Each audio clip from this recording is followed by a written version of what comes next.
Hi everyone, welcome to another exciting comics loving edition of Words, Images, and Worlds. On this episode, I'm delighted to be peering at what looks like a wonderful action figure collection with creator, writer Scott Beatty. There it Hi, is. everyone. Hi, Hi, Jason. Thanks for having me. thanks for coming. And I don't have a stack of figures behind me, but I do happen to have the 1989 Toy Biz Batman right here, just kind of hanging Wow. out. So. He's got the pull string on his belt. He does. It's a little broken. But yes, yes. There's some super glue on there where I tried to fix it when I was a kid.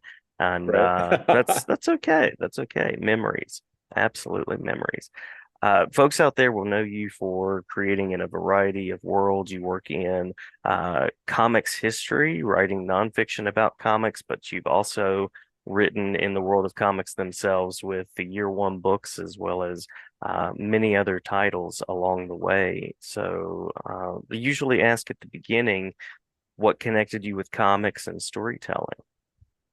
I think I've always been attracted to storytelling and good stories. I think I've been a sci-fi mofo all of my life. Um, that's a phrase coined by a college friend. Um, my origin story is that I liked comics up until the point where in 1977, when all of the kids in my family were off seeing Star Wars, I Hmm. was stuck in the hospital. I was there for a week with pneumonia, and there wasn't much to do. And my father went down to the gift shop and brought back three comic books, and I read them cover to cover to cover to cover Wow. the week that I was there, and it just something stuck. After that, I couldn't get enough of them, so I'd slip notes and my allowance or my paperboy money into my dad's steel lunchbox and ask him to pick up comics on the way home. And anytime we went to a yard sale, my first question was, "Do you have comic books?"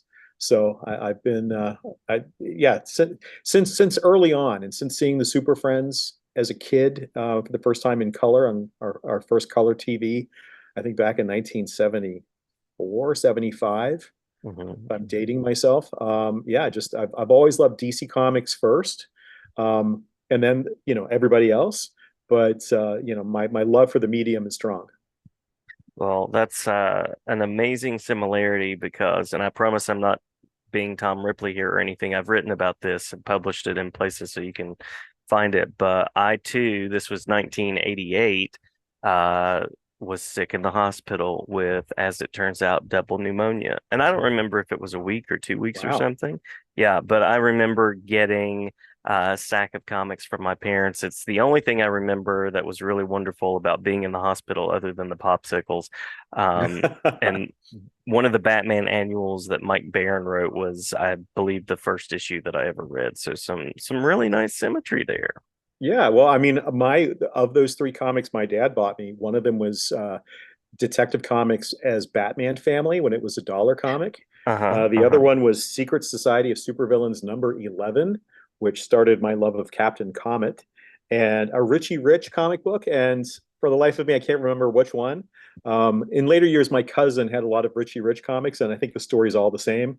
Yeah. Richie does something with all the super expensive gadgets that he has. Hmm. Hijinks ensue, so That tends to be the way. It tends to be the yeah. way. Yeah. Yeah. But I do have those the other two. I've kept them all these years. Nice, nice. I have digital copies. I don't have the originals anymore, but they still hold a special memory. Those parts of our lives that come through books and texts. It's always something I like to emphasize on here. Yeah, at one point I had a pretty big collection, but I sold it off, and I think it numbers probably only in the short hundreds of what I have left. But it was stuff that I just couldn't part with. Yeah. So Now you've gone from reader to creator, and you've worked on a lot of properties that are sort of adjacent to popular characters, written books that are kind of the companions to films and comics, and also, as I mentioned, comics themselves. So, what's it like at this point to have made such an indelible mark, thinking especially about Nightwing and Batgirl and Robin and some of those titles? wow, thank you for the kind words. Hmm. Um, Hmm. I mean, it's really gratifying, and I have deep gratitude for all the people in my life, starting with my spouse, who enabled me to work in comics. and mentors who helped me along the way. It's nice to see that like a story like Batgirl Year One is still being published 20 years later, 22 years later at this point. Um, I mean, I think that good stories stand the test of time, and I'm happy that we were able to tell a good story that had some timeless elements, and I think some of that was built in. We had some foreknowledge that we wanted to kind of make it so that it didn't have any anachronisms, or Hmm. very few, that it would have a long shelf life. I remember Chuck Dixon, my co-author and co-writer on those books, talking to the editors at DC about why there wasn't a whole bookshelf of year ones. And Hmm. that's why we pitched Robin Year One to start.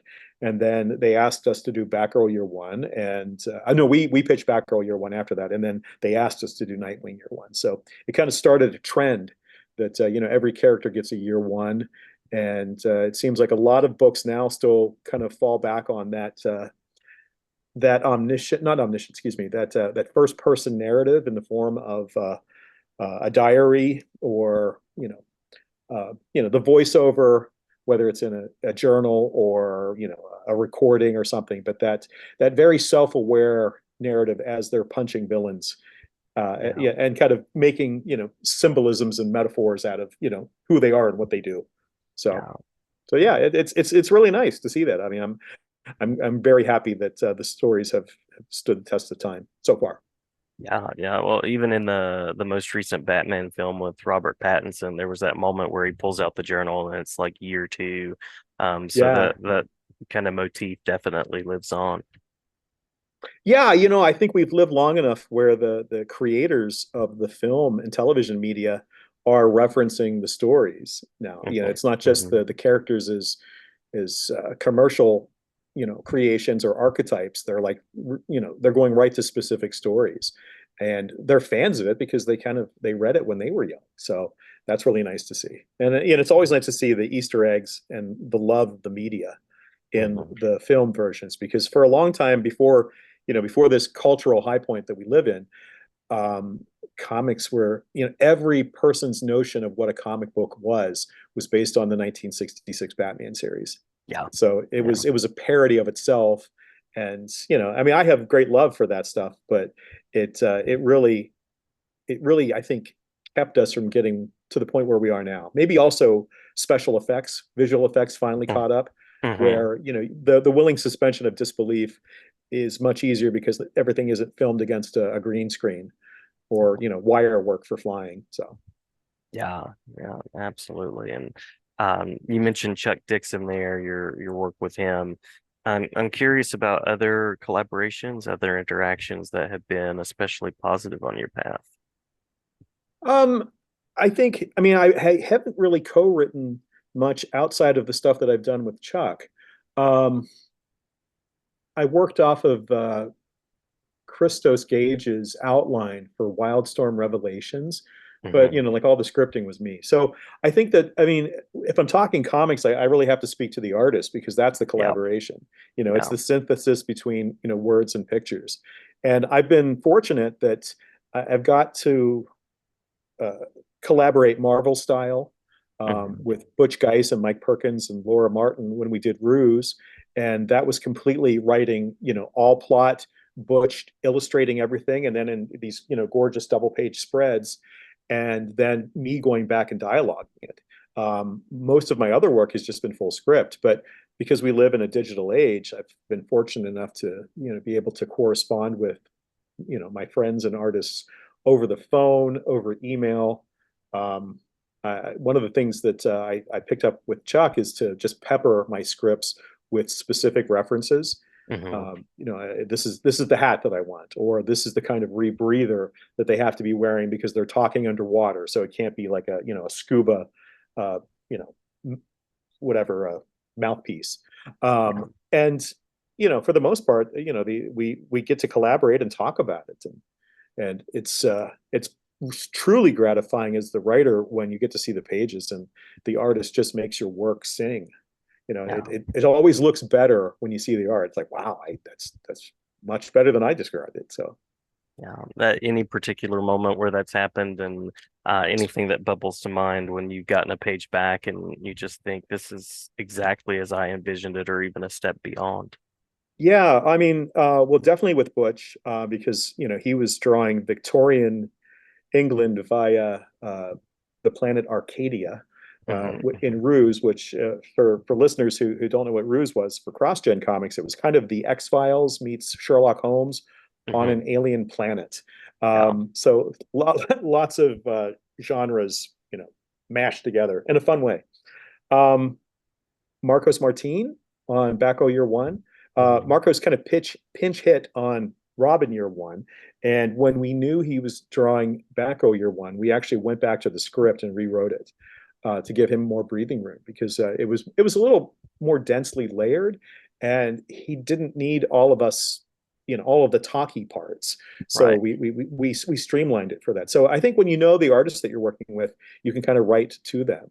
But I don't know. I guess I'm looking off to the side. On either side of my desk, I have two comic book spinner racks. Scott McDaniel on Nightwing Year One, Javier Pulido on Robin. Um, let's see, Mike Huddleston on Gen 13. I Hmm. did kind of a Hmm. post-apocalyptic riff there. Karan Grant and I reinvented the old Charlton Comics character Son of Vulcan. So Pete Woods on Joker Last Laugh and an arc on Robin where we introduced King Cobra. So many. I mean, pretty much everybody. You Yeah. know, Yeah. I honestly felt like when I saw the pages most of the time, 99% of the time, the artist was just as excited about getting to work in comics as I was, working on it. So that's always a joy. Yeah, yeah, and what a joy to go from someone who was perusing spinner racks to now having a couple full of your own books as well. Yeah, yeah.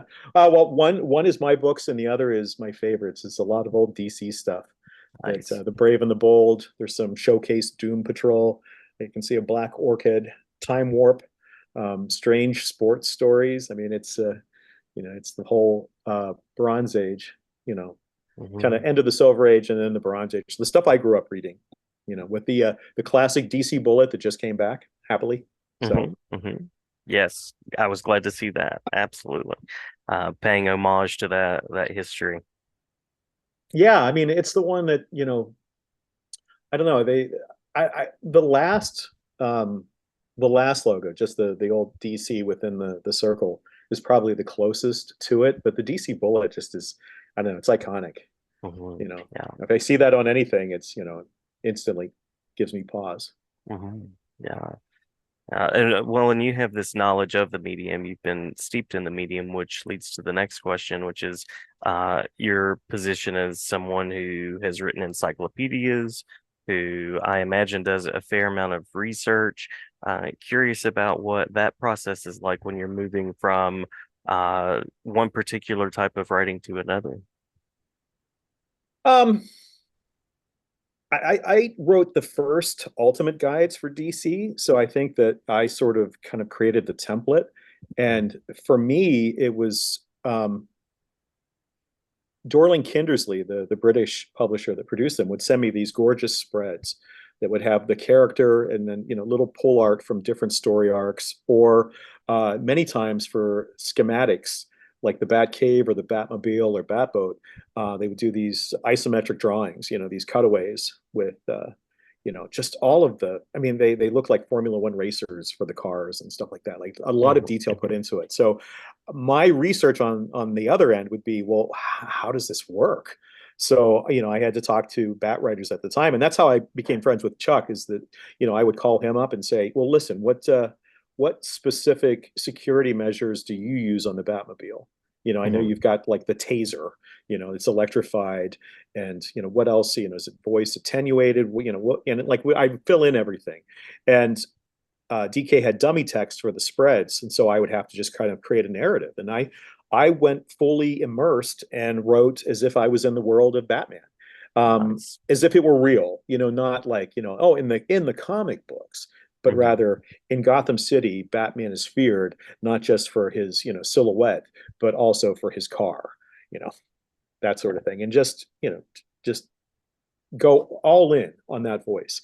So I had a pretty good collection on my own and a pretty good knowledge because I grew up around the time that DC was publishing their Digest series, Hmm. which I don't have anymore, and it's one of the things I miss most in my collection.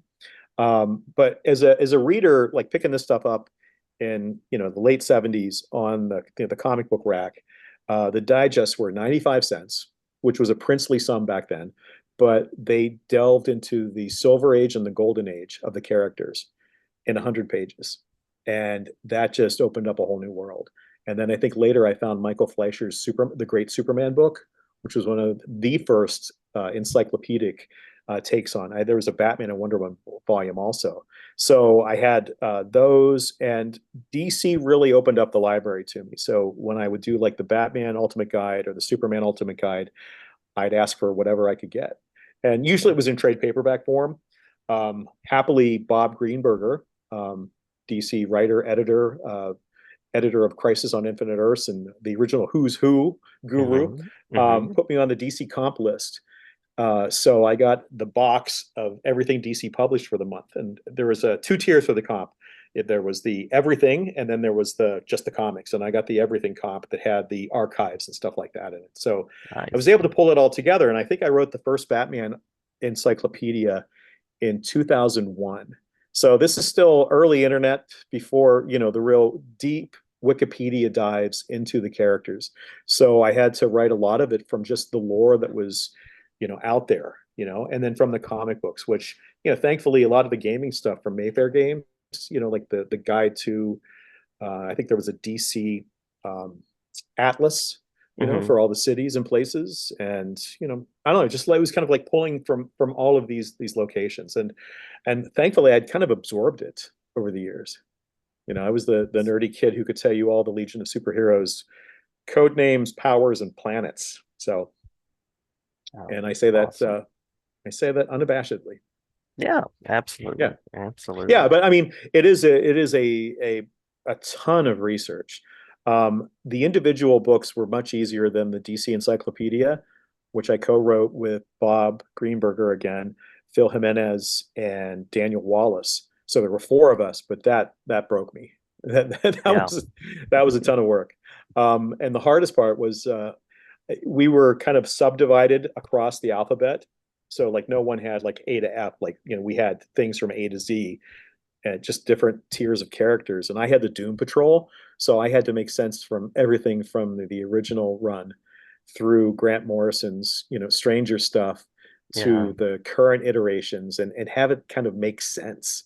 And I think I did it, but I think I broke my brain doing it. So There's some definite universe building there, and you have to have a creative sort of vision to even tap into some of what he was doing with those books. yeah, I mean, the hard part with DC history is that everything is 10 years ago. And I learned Mhm. that when I worked on the DC Secret Files, writing timelines, that it's harder to write a 10-year timeline when then you factor in the Justice Society and World War II era characters. Mhm. Because, DC had like fought World War II, but not, the Korean conflict or Vietnam. And the longer you go, it stretches credibility on how these characters can stay so young and vibrant, Right, absent right. of absent of Earth 2. After the crisis, it's like, okay, so and they never age, like a character has a birthday maybe every 10 to 15 years and at the artists and writers whims, Yeah. hey Clark Kent, it's your birthday. So those are tough, and of course a month later they're already out of continuity. It's somebody has contradicted it, so you can't Yeah. look at it too closely. And I've always told fans that don't look at it too closely. Love it for what it is, but don't try to make sense of a character's age Yeah. or a character's age relative to another character. It you know it will fold space and time together, and that'll be the end. The great superpower of lying about your age. Who knew? Yeah, yeah, absolutely. Yeah. Well, it's funny because now Superman and Batman have actual biological kids. So Yes. Uh-huh. are they still 29, or are they older like us, us real people with kids? Yeah, yeah, absolutely. Well, and to get to dig into that history, to get to have collaborated and to work with folks, I imagine adds another layer for you as well. Again, coming from your fandom. Oh yeah, no, I mean I love it, love it. I'm totally blessed. Um, it's when I went to college and graduate school and wanted to be a writer, I sort of figured out somewhere along the way that I wanted to write comic books specifically, but there Hmm. was no class. You know, in those days, there was no graphic novel unit in literature courses.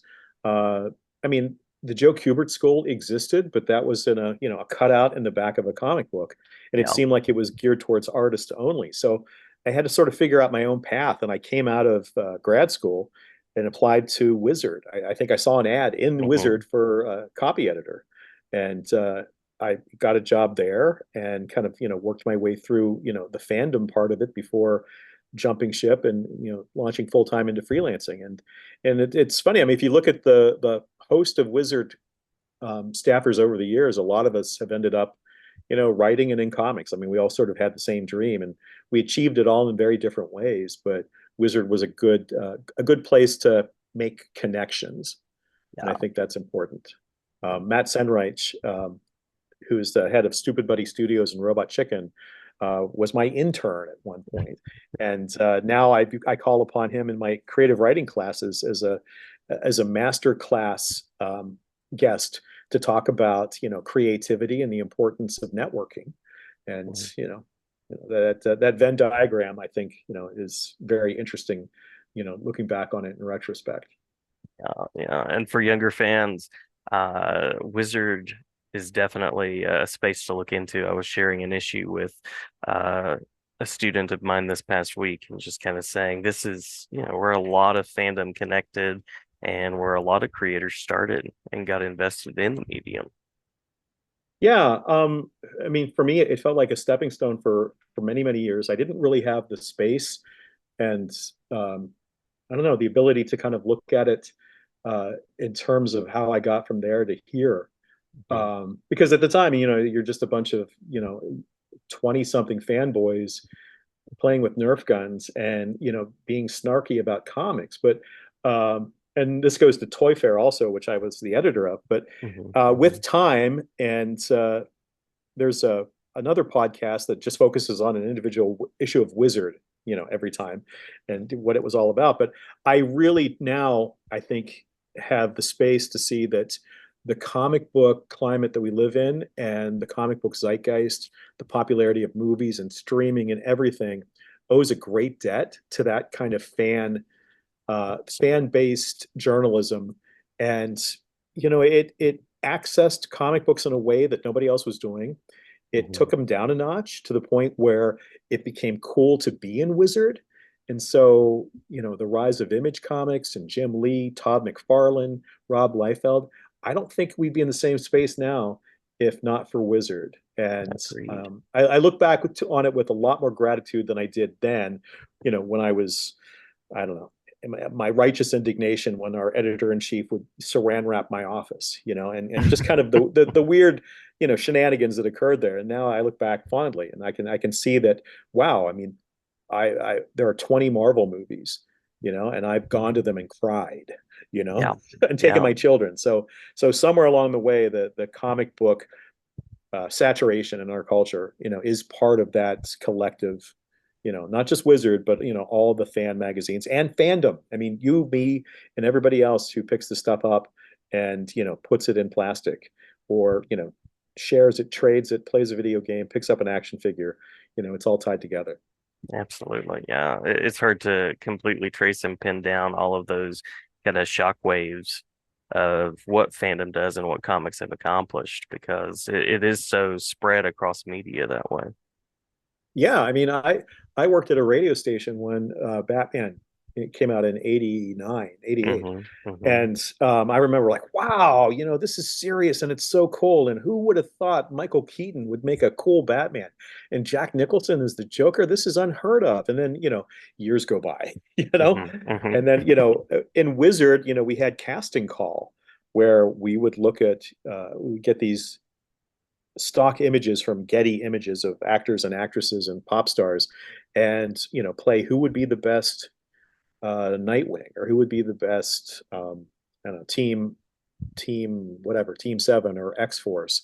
And Mhm. now I think that that's what it is. I mean, major stars are lobbying. Kenneth Branagh, who did Shakespeare, directed Thor. I Yeah, think we've yeah. made it. I think there's you know we're no longer the kids who got made fun of wearing our Aquaman underoos to gym class in elementary school. Absolutely. Yeah.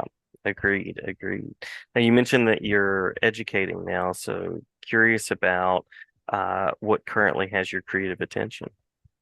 Um, Yeah, so I've been a teacher as long as I've been a writer after kind of becoming a freelancer full time. And it's mostly out of necessity. I think many freelance writers will agree that, there are lean times and there are times when you don't, look for the next paycheck. But I think freelancers always look to the horizon. And I've had the benefit of having a spouse, who has a full-time academic career and tenure. Hmm. So, as a freelancer, you've got to pull your weight. So I've been teaching at the college level for many years, and about 4 years ago, I started teaching at an arts high school in Nice. Pennsylvania, and teaching creative writing and teaching graphic novels. And it's just really gratifying to have kids who are, drawing on their tablets, who have knowledge of not just DC and Marvel, but animation that really inspires them, like Owl House or Gravity Falls, and kind of the synthesis of all the stuff that's come out along the way. But working in a medium that if I talked about in high school or college, I would have been laughed at.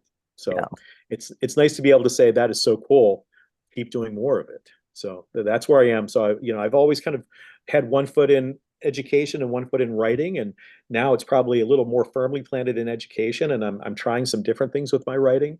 So it's and still always in comics. I mean, like I said, I'm surrounded by it here at my desk and behind me on the shelf. So I Yeah. I, I can't I can't think of giving it up. I just watched Furiosa last night with my family, Hmm. and we were critiquing it afterwards. And I probably liked it a lot more than everybody else. And I'll stick to my guns and my fanboyishness, but yeah, it's nice to just have it all around. Yeah, yeah.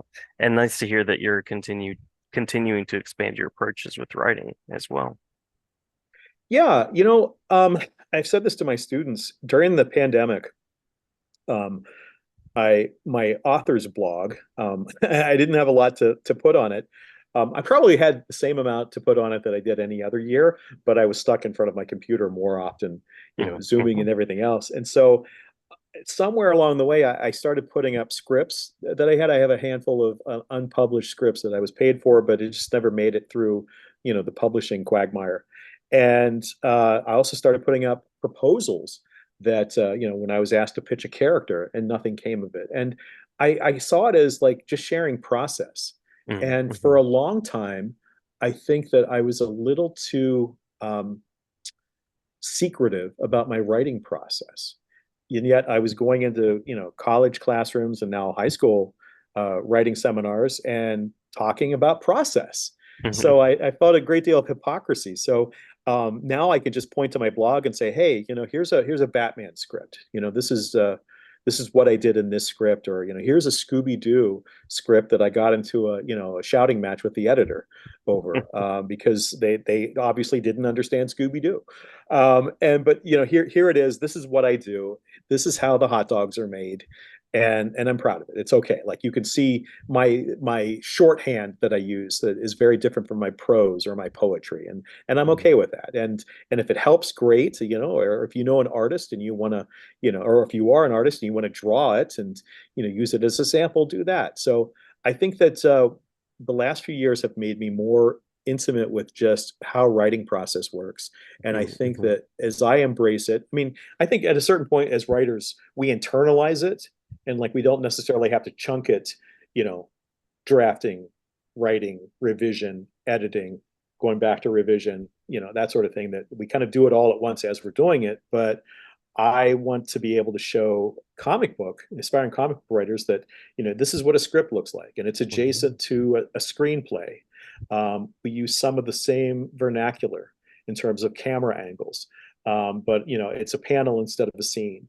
And Mhm. here's how this works. And I don't know. I just think that the more in tune you are with how it works, then I think the better you are at it. So I don't know. I think us educators, you and me, and all the people we know that are lifelong learners. So I Yeah. feel like I'm having some learning moments about how process uh, does its thing and how I'm better able to impart that to students.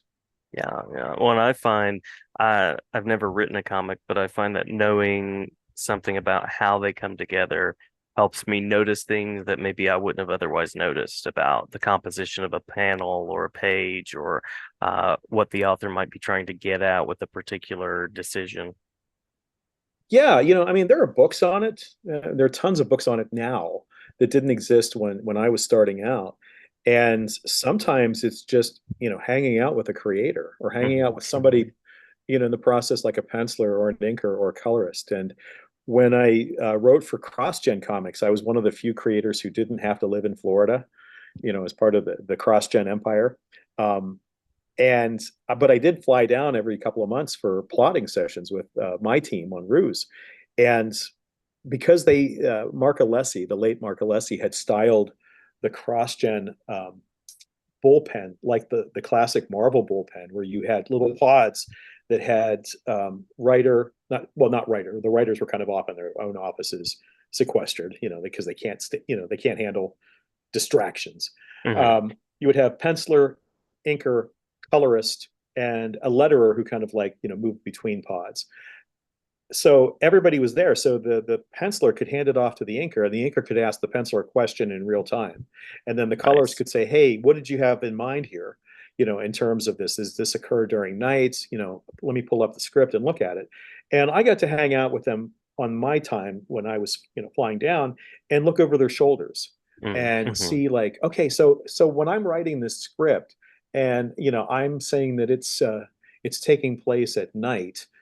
It helps if there's a full moon, Right, to right. cast some sort of light source, because the colorist said, well, here's how light works in coloring, like so that it does replicate as close to three dimensions as possible, unless we're working in something else where we want it to have a very cartoony feel, Hmm. and uh, another of the great benefits of those trips was that I got to go out to lunches with like all of the writers and artists, and and sometimes on a Wednesday they'd go off and have seafood and then go to the comic book store. So I got to see their influences, and I can tell you that Butch Geis loved Terry and the Pirates, and Hmm. Milton Hmm. Caniff, and Steve Epting loved Jim Aparo, and would be kind of mad about these people that were sort of their mentor texts in terms of how they draw. And then when you start looking at their art, you're like, oh, I see it now. I see Right, right. what's or the guys who love Asterix or Tintin, and we're just mad for Italian or Spanish Western series, and when Hmm. order them through Amazon. So it kind of just being around other people opens you up to, I think, more perspectives. And when we talk about audience and writing, you start to think about it more. You get outside of your bubble and are able to consider just how different perceptions read what we're putting in front of them. So Oh, absolutely. And um, I think we have one more official question that's on the list, and that is for folks out there that want to know more about you, more about your influences, and kind of trace your work, any particular places that they can go. um for my work, Hmm. yeah, well, my influences are DC Comics. DC was always my thing first. I discovered Marvel later. For some reason, like late 70s, early 80s Marvel to me looked like, I hate to say it, like, second best. Um, Hmm. but when the Teen Titans X-Men crossover came out, I was like, who are these X-Men?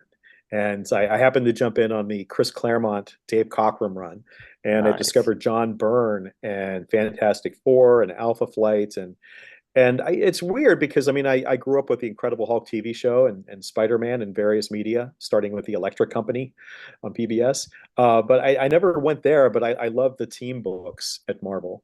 And so my influence have been like all of that. And I remember in the mid 80s, like reading Alan Moore for the first time Mm-hmm. on Saga of the Swamp Thing, and just having it was, my mind blown completely. Like, all right, this is literature.